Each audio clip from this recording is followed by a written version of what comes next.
Good afternoon. This is All India Radio. I'm Maria Albina Michael, and with me is Saira Mujtaba with the Midday News.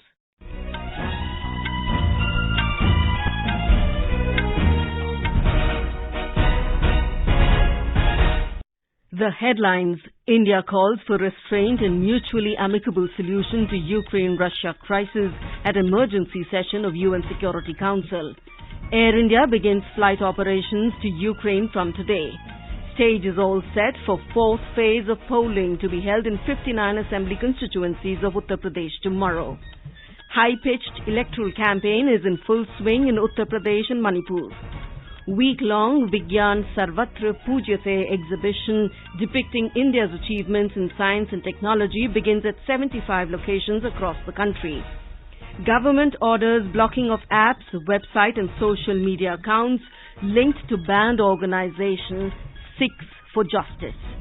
Over 175 crore 83 lakh COVID-19 vaccine doses administered under national vaccination drive so far. First shipment of 10,000 tons of wheat for people of Afghanistan to be dispatched via Attari-Wagah border today. In chess, Indian Grandmaster R. Pragyanand defeated world champion Magnus Carlsen in Athens Masters competition. With the new Omicron variant of coronavirus causing concern, we appeal to our listeners to be vigilant and to get fully vaccinated and help others, including children between 15 and 18 years, to get vaccinated. Please continue to follow these 3 simple steps to stay safe. Wear a face mask, maintain 2 gaz ki doori for social distancing, focus on hand and face hygiene. For any COVID-related information and guidance, contact national helpline numbers 011-239-78046 and 1075. And now the news in detail. India has stressed on finding a mutually amicable solution to Ukraine-Russia crisis and called on all sides to exercise restraint. During an emergency session of the UN Security Council convened by Ukraine along with the US and the UK, India expressed deep concern over the escalation of tensions along Ukraine's border with Russia. India's permanent representative to the United Nations, T.S. Tirumurti, said quiet and constructive diplomacy is the need of the hour. He said any steps that increase tension may best be avoided by all sides in the larger interest of securing international peace and security. We cannot afford to have a military escalation. As we have emphasized before, the Minsk agreements provide a basis for a negotiated and peaceful settlement, and we need greater efforts to find common ground to facilitate the implementation of the provisions of the Minsk agreements, including key security and political aspects. The safety and security of civilians are essential. More than 20,000 Indian students and nationals live and study in different parts of Ukraine, including in its border areas. The well-being of Indian nationals is a priority to us. The emergency meeting of the UNSC was called hours after Russian President Vladimir Putin announced he was recognizing the independence of the breakaway regions of Donetsk and Luhansk. Air India has begun flight operations between India and Ukraine from today. First flight left today and remaining 2 flights are scheduled to go on the 24th and 26th of this month. Indian Embassy in Ukraine said in view of continued high level of tensions and uncertainties of the current situation, additional flights are also being organized. The embassy in an advisory said 4 flights will leave Kiev for Delhi on the 25th and 27th of this month and on 6th March. It said at present, Air Arabia, Fly Dubai, Qatar Airways are also operating their routine flights from Ukraine to India. Bookings for these airlines can be done through airline offices, websites, call centers and authorized travel agents. The 4th phase of assembly elections in Uttar Pradesh will be held tomorrow. Voting will take place for 59 assembly seats in this phase. More from our correspondent. The 9 districts which will go for poll tomorrow are Pilibhit, Lakhimpur, Sitapur, Hardoi, Unnao, Lucknow, Raebareli, Banda and Fatehpur. These districts are spread from Tarai region to Awadh and till Bundelkhand. A total of 624 candidates are in fray for 4th phase of elections. Prominent political parties like BJP, Samajwadi Party, Apna Dal, Bahujan Samaj Party, Azad Samaj Party, AIMIM and Congress have fielded their candidates for this phase of elections. Interesting fight is on 9 assembly seats of state capital Lucknow. BJP won 8 out of the 9 seats in Lucknow last time, while the Samajwadi Party got only 1. Voters will decide the political fate of BJP ministers Ashutosh Tandon, Brijesh Pathak, police officer turned politician Rajeshwar Singh, who is fighting on BJP ticket, Jaya Devi, wife of Union Minister Kaushal Kishore, former ministers in Samajwadi Party government Abhishek Mishra, Ravidas Malhotra, and former Samajwadi Party MP Sushila Saroj in Lucknow tomorrow. Sushil Chandra Tiwari, AIR News, Lucknow.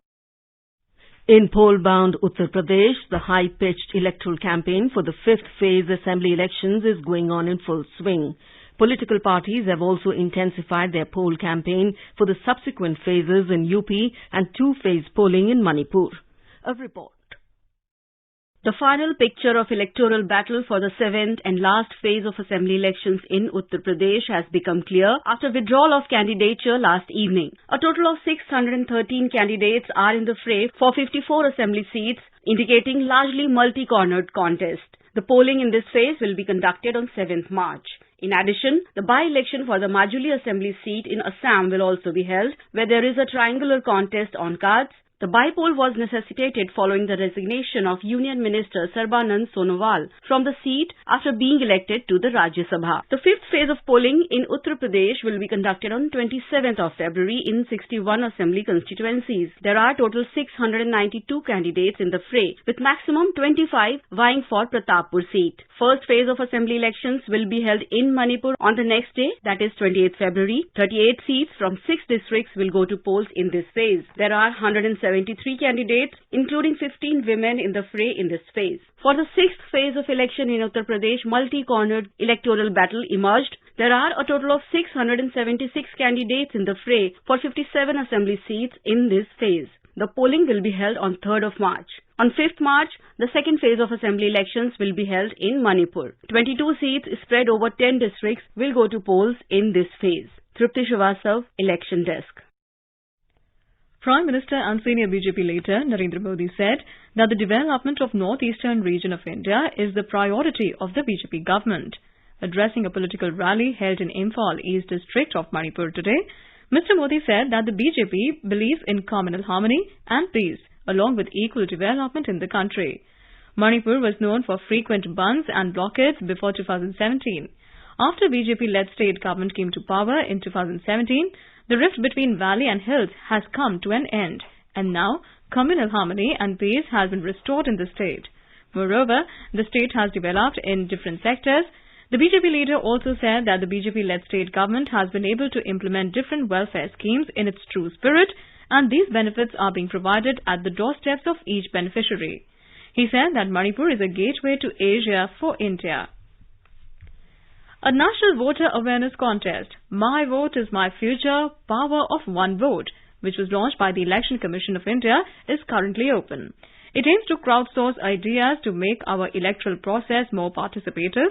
It includes 5 categories of contest, namely a quiz contest, a slogan contest, a song contest, a video making contest, and a poster design contest.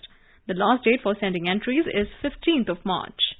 The centre has ordered blocking of apps, website and social media accounts of foreign-based Punjab Politics TV. Ministry of Information and Broadcasting said that Punjab Politics TV has close links with 6 for Justice, an organisation that has been declared unlawful under the Unlawful Activities Prevention Act 1967. Relying on intelligence inputs that the channel was attempting to use online media to disturb public order during the ongoing state assembly elections, the ministry said emergency powers under the IT rules on 18th of this month to block the digital media resources of Punjab Politics TV. The ministry said that the contents of the blocked apps, website and social media accounts had the potential to incite communal disharmony and separatism and were found to be detrimental to the sovereignty and integrity of India, security of the state and public order. The ministry added that it was also observed that the launch of new apps and social media accounts was timed to gain traction during the ongoing elections. The first shipment of 10,000 tons of wheat from India for the people of Afghanistan will be dispatched via Attari-Wagah land border today. In an exclusive interview with All India Radio, the World Food Programme WFP representative and country director to India, Bishaw Parajuli, said that the first shipment will be formally flagged off at Attari-Wagah in the presence of Indian and Pakistani officials and representatives of the WFP. The overall need for humanitarian aid, the food component for WFP, is about $220 million per month. So it's over $2 billion operation. It's, at the moment there is 7 million people are being covered, and the target is to reach 22 million. Imagine the scale we are looking at it. And sadly, a huge number of people are considered extremely vulnerable and verged of famine. And we as a humanity cannot afford to do that. And therefore, India joining in with WFP, supporting the Afghan is absolutely a welcome. And it also sets the principle of Vasudhaiva Kutumbakam of India. Our correspondent reports Customs Department's office at Attari on the Indo-Pak border, Border Security Force and other related departments have completed all formalities for sending wheat to Afghanistan via Pakistan from India. Trucks carrying wheat will be flagged off from the CP Joint Checkpost at the border in the evening by Foreign Secretary of India, Harshvardhan Shringla. Drugs Controller General of India, DCGI, has granted emergency use authorization to COVID-19 vaccine Covivax for children between 12 and 18 years of age. The vaccine has been developed by Hyderabad-based pharmaceutical company Biological E Limited, which is the country's first indigenously developed receptor-binding domain protein subunit COVID-19 vaccine. Earlier, the vaccine had received emergency use authorization for the adult population in December last year. Covivax vaccine is administered through an intramuscular route with 2 doses scheduled 28 days apart and is stored at a temperature of 2 to 8 degrees Celsius. Speaking to AIR News, Chairperson NTAGI N.K. Arora said that it is a matter of great pleasure that another Made in India vaccine has been approved. In fact, it's a matter of great pleasure that another completely made in India vaccine, Covivax, has been given approval both for adult use as well as use in children between the age of 12 and 17 years. This is a protein subunit-based vaccine. It is like hepatitis B vaccine, which is being used for a long time. It is given through intramuscular route, and local pain, fever, etc. are much less as compared to many other COVID vaccinations. At the moment, the target of the government is to complete vaccination of all children between 15 and 18 years, and also whoever is left in the adult population. Over 175 crore 83 lakh vaccine doses have been administered so far under the nationwide vaccination drive. The Health Ministry said over 35 lakh 50,000 doses were administered yesterday. Recovery rate is currently at 98.38%. Over 34,000 recoveries were reported in the last 24 hours. Over 13,000 new cases were recorded in the same period. India's active caseload currently stands at 1,81,075. 235 deaths were also reported in the last 24 hours. The Health Ministry today said that more than 172 crore 61 lakh vaccine doses have been provided to the states and UTs so far through the centre's free of cost channel and through direct state procurement category. It said more than 11 crore 17 lakh balance and unutilized COVID vaccine doses are still available with the states and UTs to be administered. The government has termed a YouTube video fake wherein it has been claimed that the central government is giving cash amount of 2,20,000 rupees and loan up to 25 lakh rupees to women under the Pradhan Mantri Nari Shakti Yojana. Press Information Bureau of Government of India has said no such scheme is being run by the central government. Union Finance Minister Nirmala Sitharaman, who is on a 2-day visit to Mumbai to meet various business leaders and finance professionals as part of post-budget interactions on the second day today, will meet with the Bankers and Financial Stability and Development Council, followed by an interaction with the media in the evening. Srimati Sitharaman yesterday interacted with the leaders of financial and capital markets. You're listening to the Midday News on All India Radio. A reminder of the headlines before we move on.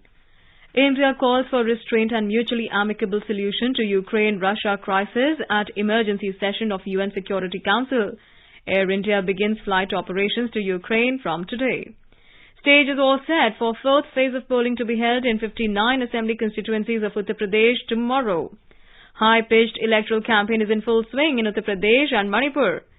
Week-long Vigyan Sarvatra Pujyate exhibition depicting India's achievements in science and technology begins at 75 locations across the country.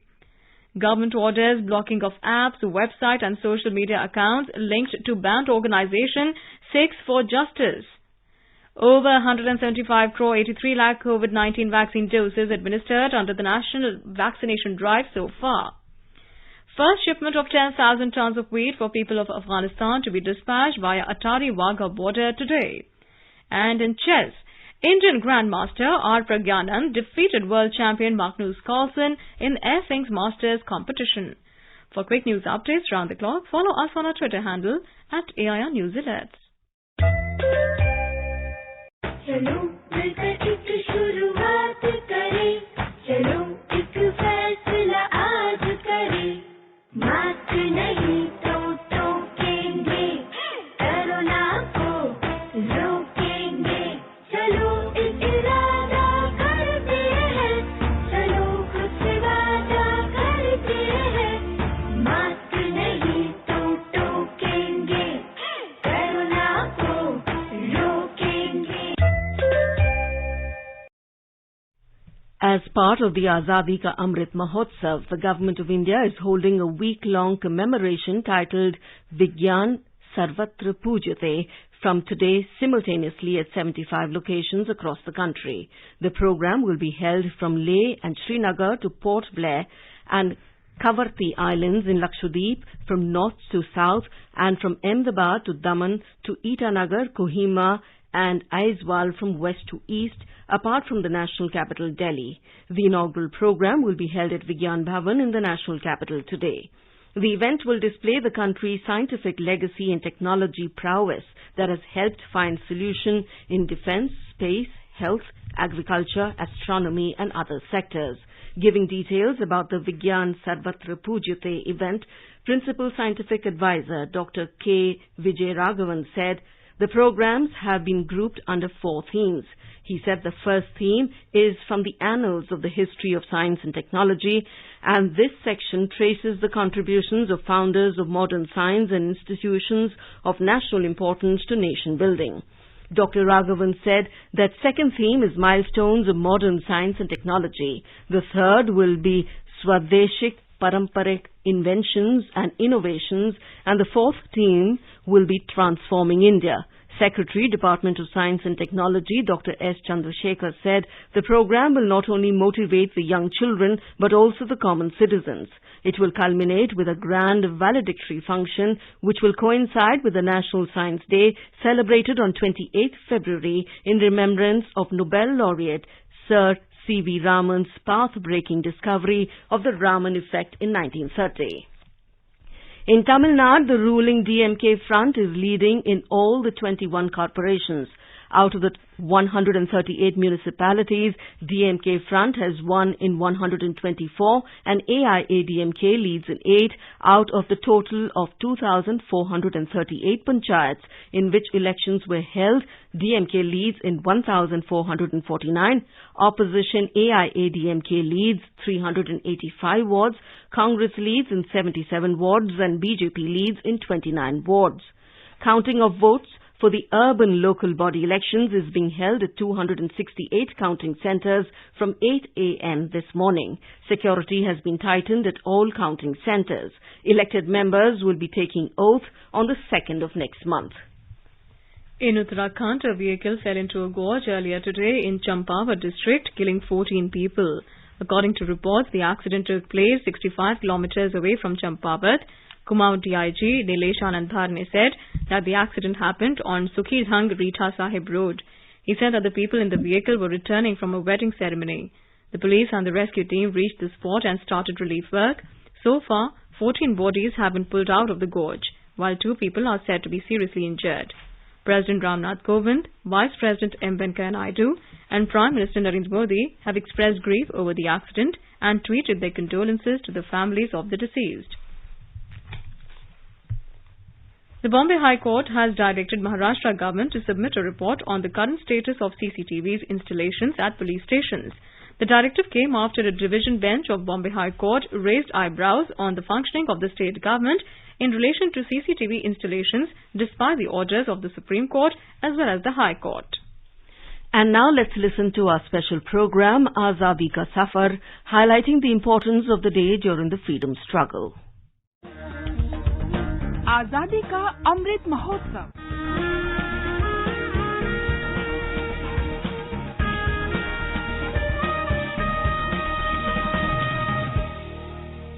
Azadi Ka Safar with AIR News.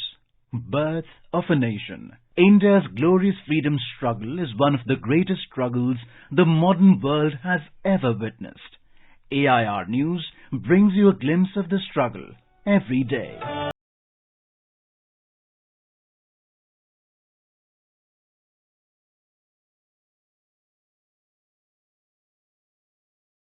In today's episode, we remember independence activist Kasturba Gandhi, who died on the 22nd of February 1944.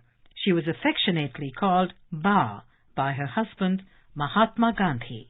Kasturba was among the first of the women satyagrahis. In South Africa, she marched from Phoenix into the Transvaal in 1913 to protest the decision of the South African government to declare all non-Christian marriages null and void. She was sentenced to hard labour. Kasturba Gandhi returned to India in 1915 along with Mahatma Gandhi. When Gandhiji entered the Indian political scene in 1917, she also emerged as a strong political person.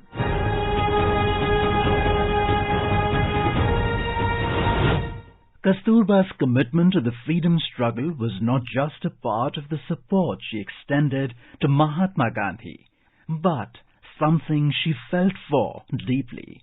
She took part in the civil actions and protests across India. During the Satyagraha in 1917, she worked on the welfare of women in Champaran, Bihar. In 1922, she participated in a Satyagraha movement in Borsad, Gujarat. She was arrested and jailed on numerous occasions. In 1939, Kasturba took part in non-violent protests against the British rule in Rajkot.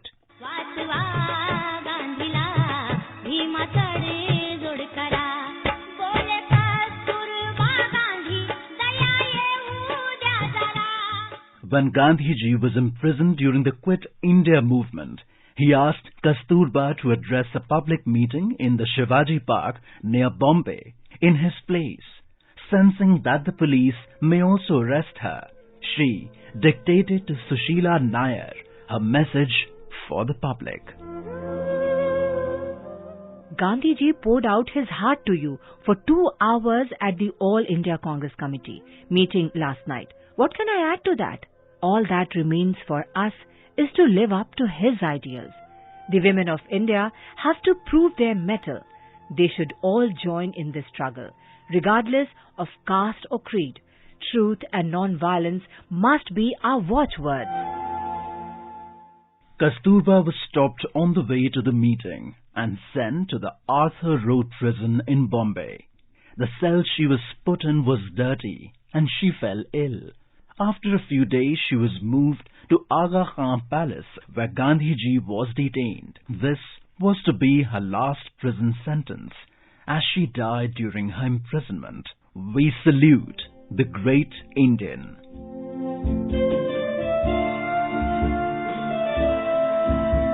We also remember freedom fighter Jatindra Mohan Sen Gupta, popularly known as Deshpriya, who was born on the 22nd of February 1885 at Chittagong, Bengal Presidency. Originally a member of the Anushilan Samiti, Jatindra Mohan left his legal practice to take part in the non-cooperation movement in 1921.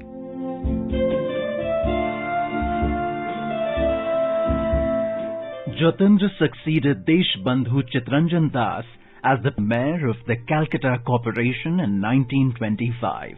He was arrested on the 14th of March 1930 on the charge of inciting people against the government and opposing the separation of Burma from India, and was taken into police custody in Rangoon.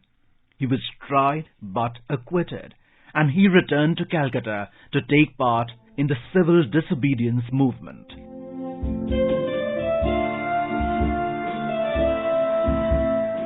Jatindra initiated a non-official inquiry into the atrocities committed on the people of Chittagong following the raid on the Chittagong Armoury in April 1930. He went to London in October 1931 to attend the Round Table Conference and placed his inquiry report before it. While returning to India, he was arrested aboard the ship near Bombay on the 20th of January 1932. Seriously ill with heart disease, Jatindra Mohan died in internment in Ranchi on the 23rd of July 1933. We salute the great martyr.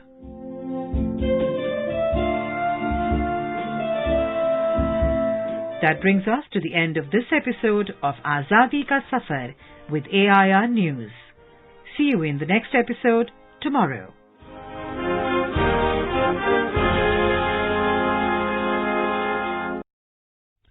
China and Australia traded barbs after Australian Prime Minister Scott Morrison condemned Chinese PLA Navy for an act of intimidation as it shone laser at Australian P-8A Poseidon surveillance plane and demanded an explanation from Beijing over the dangerous, unprofessional and reckless incident. China's National Defence Ministry on Monday accused the Australian Defence Force of spiteful and provocative actions as it brushed off the accusation that its warship had shone a laser at an Australian surveillance plane. Without giving any details about the use of the laser, the statement said the PLAN vessel maintained safe, normative and professional operations and accused the Australian side of spreading false information and making an irresponsible claim. The Australian aircraft had been tracking two PLAN vessels that were sailing east through the Arafura Sea north of Australia on Thursday. In chess, Indian Grandmaster R. Pragyanand defeated world champion Magnus Carlsen in the 8th round of the Airthings Masters competition. Pragyanand won with black pieces in 39 moves yesterday to halt Carlsen's run of 3 straight wins. The Sensex and the Nifty today declined more than 1.5% in the afternoon trade amid negative global cues. The Sensex tumbled 887 points to trade at 56,797. The Nifty also plunged 271 points to trade at 16,936 when reports last came in. In the forex market, rupee also weakened 42 paise to trade at 74 rupees and 93 paise against the US dollar in afternoon deals. And now let us take a look at the weather today. The national capital Delhi is having strong surface winds during the day. Mumbai will have mainly clear sky. Chennai is likely to have partly cloudy sky. Kolkata will have mainly clear sky. And now, before we end the bulletin, the headlines once again. India calls for restraint and mutually amicable solution to Ukraine-Russia crisis at emergency session of UN Security Council. Air India begins flight operations to Ukraine from today. Stage is all set for fourth phase of polling to be held in 59 assembly constituencies of Uttar Pradesh tomorrow. High-pitched electoral campaign is in full swing in Uttar Pradesh and Manipur. Week-long Vigyan Sarvatya Pujyate exhibition depicting India's achievements in science and technology begins at 75 locations across the country. Government orders blocking of apps, website and social media accounts linked to banned organization seeks for justice. Over 175 crore 83 lakh COVID-19 vaccine doses administered under national vaccination drive so far. First shipment of 10,000 tons of wheat for people of Afghanistan to be dispatched via Attari Wagah border today. In chess, Indian Grandmaster R. Pragyanand defeated world champion Magnus Carlsen in Air Thames Masters competition. And with that, we end the midday news.